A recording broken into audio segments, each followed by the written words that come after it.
2014માં આપે સૌએ મને દેશની સેવા કરવા માટે મોકલ્યો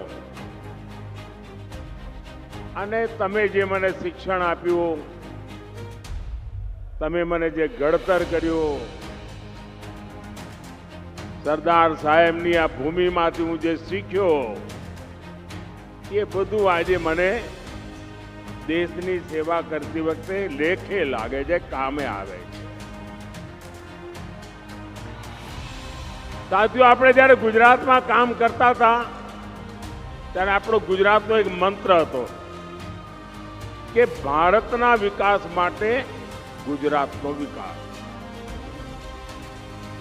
આપણે એવું ક્યારે નહોતા કહેતા કે દેશનું જે થવું હોય થાય, અમારા ગુજરાતનું થાય, એવું નહોતા કહેતા.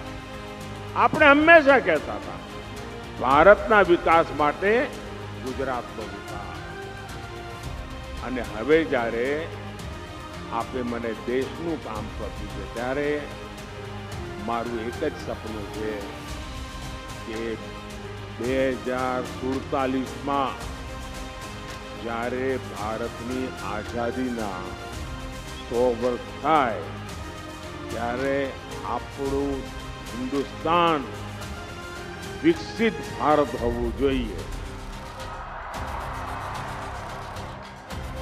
અને આપણું ગુજરાત પણ વિકસિત ભારત હોવું જોઈએ.